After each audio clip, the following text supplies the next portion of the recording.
Músculos elevadores de las costillas. Los músculos elevadores de las costillas son 12 músculos en forma de abanico. Aquí podemos observarlos, su posición, en forma de abanico que elevan las costillas, aunque su papel en la inspiración normal, si es que tienen alguno, no está claro. Pueden participar en el movimiento vertebral y o la propiocepción. O sea que no es claro el movimiento la acción de estos músculos, pero sí son 12 músculos de cada lado. Los músculos intercostales. Estos músculos ocupan los espacios intercostales. La capa superficial está formada por los intercostales externos y la capa interna por los intercostales internos. La capa profunda deberíamos decir, ¿verdad? Pero él dice interna, muy bien. A las fibras más profundas de los intercostales internos, dispuestas internamente en los vasos, las fibras más profundas de los intercostales internos dispuestos internamente en los vasos intercostales, se les designa un tanto artificialmente como un músculo diferenciado, los intercostales íntimos. Y entonces observamos que se encuentran profundo a los vasos sanguíneos y a los nervios intercostales íntimos. Y observamos acá, aquí están los vasos intercostales externos, intercostales internos e intercostales íntimos. Los músculos intercostales externos son 11 pares, acuérdense que no tenemos 12 espacios, ocupan los espacios intercostales desde los tubérculos de las costillas, posteriormente desde los tubérculos de las costillas, posteriormente hasta la unión costocondral anteriormente, desde el tubérculo hasta la unión costocondral. Anteriormente, las fibras musculares son reemplazadas por las membranas intercostales externas. Quiere decir que en la unión costocondral ya no tenemos músculos, sino que solo vamos a tener la membrana intercostal externa. Anteriormente, estos músculos discurren a nivel inferoanterior, desde la costilla superior, inferoanterior, desde la costilla superior hasta la inferior. Cada músculo se inserta superiormente en el borde inferior de la costilla que tiene por encima e inferiormente en el borde superior de la costilla que tiene por debajo, superiormente en el borde inferior de la costilla e inferiormente en el borde superior de la costilla. Estos músculos se continúan inferiormente con los músculos oblicuos externos de la pared anterolateral del abdomen, que son los más superficiales. Los intercostales externos son más activos durante la inspiración. Con respecto a esto, no le pongamos mucha atención porque aquí dice una cosa, en la tabla dice otra y cuando habla de todos en general, se contradice. Los músculos intercostales internos, que también son 11 pares, discurren profundamente y perpendicularmente a los intercostales externos. Lo hacen en esta dirección, ¿sí? Póstero-inferior, desde la costilla superior hasta la costilla inferior, y entonces son perpendiculares. Ahí se puede observar perfectamente lo perpendicular. Sus fibras discurren a nivel inferoposterior desde el suelo del surco costal. El surco costal se encuentra en la cara o superficie interna de las costillas y se dirige hacia el borde superior de las costillas inferiores. Los intercostales internos se insertan en los cuerpos de las costillas y sus cartílagos costales, alcanzando anteriormente el borde del esternón. Quiere decir que se extienden desde el esternón y posteriormente hasta el ángulo de las costillas. Entre las costillas posteriormente, medial a los ángulos y los intercostales internos son sustituidos por la membrana intercostal interna.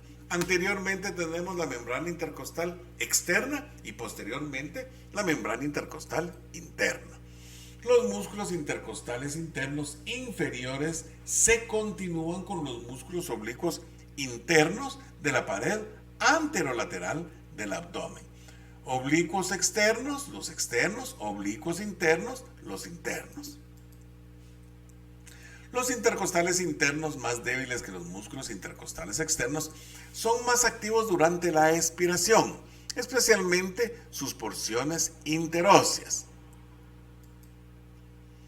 Los músculos intercostales íntimos son similares a los intercostales internos y son en esencia sus porciones más profundas. Los intercostales íntimos están separados de los intercostales internos por los vasos y nervios intercostales. Observemos este segmento de acá: intercostal externo, intercostal interno y profundo, los intercostales íntimos.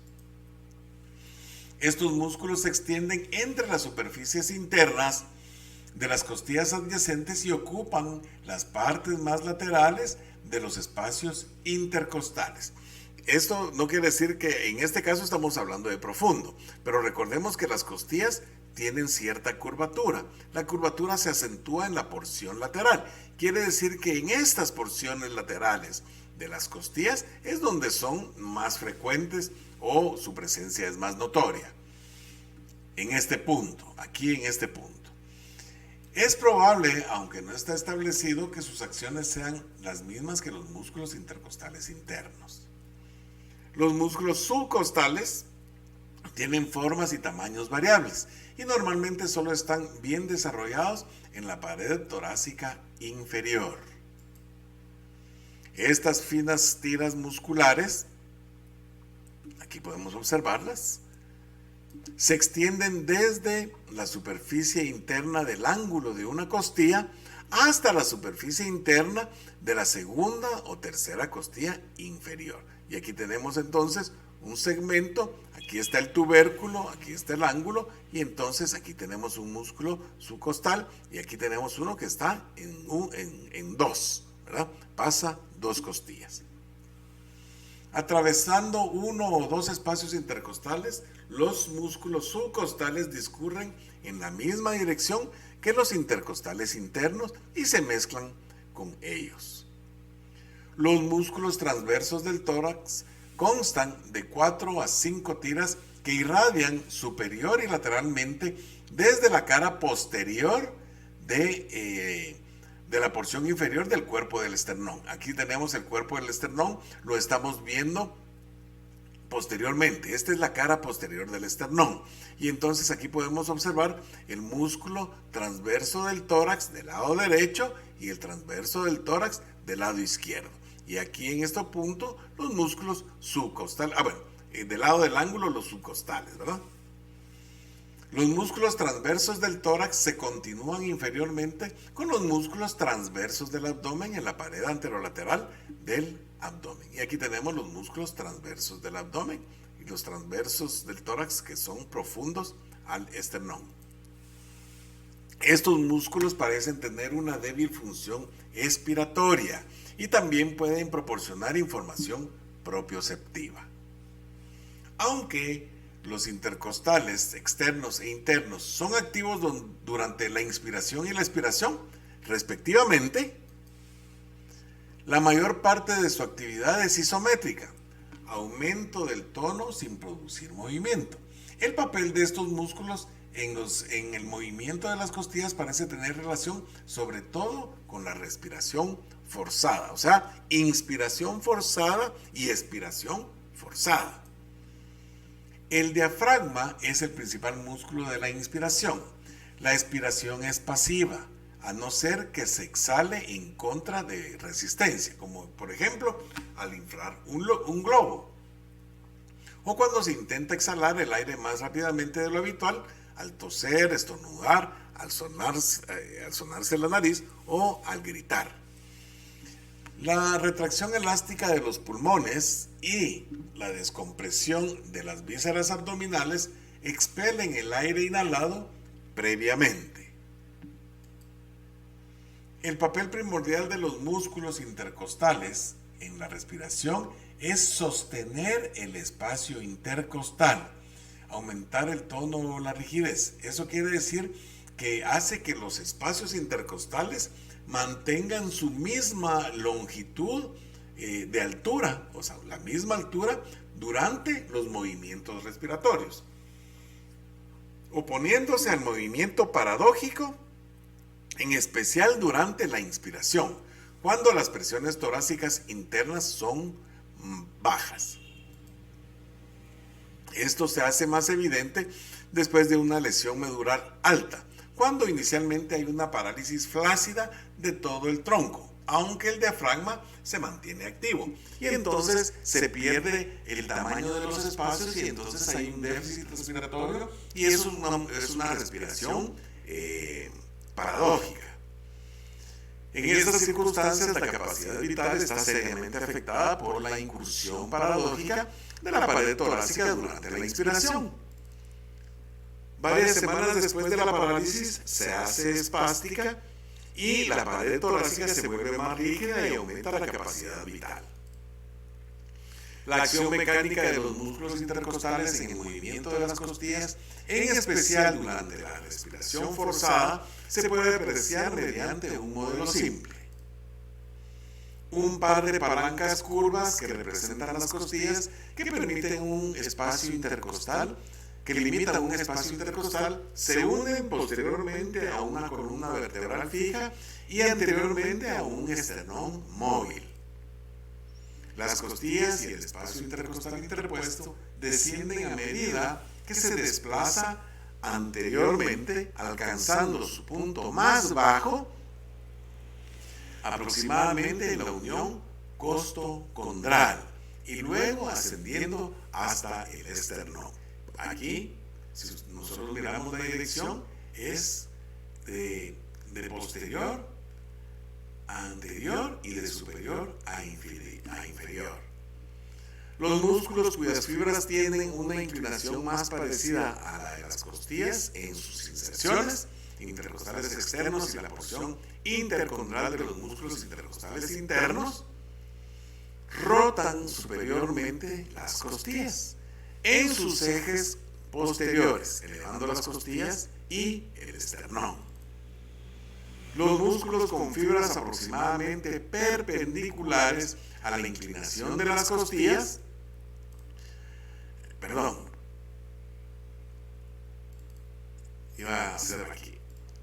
perpendiculares a la inclinación, o sea que tienden a tener esta dirección, ¿sí?, de las costillas en sus inserciones, porción interósea de los músculos intercostales internos, rotan inferiormente las costillas en sus ejes posteriores, descendiendo las costillas y el esternón. Se fue. El diafragma es una pared compartida, en realidad es un suelo-techo, es suelo de la cavidad torácica y el techo de la cavidad abdominal, que separa el tórax y del abdomen. Aunque tiene funciones relacionadas con ambos compartimientos del tronco, su función más importante es la de ser el principal músculo de la inspiración. Cuando el músculo se contrae, desciende y entonces aumenta la presión intraabdominal y permite que los pulmones se llenen de aire. Fascia de la pared torácica. Cada parte de la fascia profunda se denomina según el músculo que reviste. A la estructura o estructuras o a las cuales está unida. Por consiguiente, una gran porción de la fascia profunda que recubre la pared torácica anterior se denomina fascia pectoral. Eso ya lo revisamos nosotros en otras oportunidades, ¿verdad? Entonces no vamos a exceptuar, es fascia profunda. Una buena porción de la fascia pectoral, que es fascia profunda, forma la mayor parte del lecho de la mama, estructuras sobre las cuales descansa la cara posterior de la mama. Profunda el pectoral mayor y a su fascia hay otra lámina de fascia profunda que, suspendida desde la clavícula, envuelve al músculo pectoral menor, la fascia clavipectoral. Aquí la podemos observar. Clavipectoral. La caja torácica está tapizada internamente por la fascia endotorácica, que está punteada en la imagen. Aquí está, todo esto que está punteado es la fascia endotorácica. Esta fina lámina fibroareolar fija a la pared torácica la porción adyacente del revestimiento de las cavidades del pulmón, la pleura costal. La pleura costal está coloreada de azul acá, pero aquí tenemos pleura diafragmática y aquí pleura mediastínica, y esta es la cúpula pleural. Entonces, todo esto que es pleura parietal, de alguna forma, está adherida o unida a la fascia endotorácica. Quiere decir entonces que los músculos intercostales íntimos están recubiertos por la fascia endotorácica y separados de la pleura por esta misma fascia, de la pleura parietal, ¿verdad? Revestimiento de la pleura parietal costal. Se vuelve más fibrosa a nivel de los vértices pulmonares, membranas subpleurales, que está de color mostaza, perdón, no de color mostaza, aquí, en este punto, y ahí terminamos nuestros músculos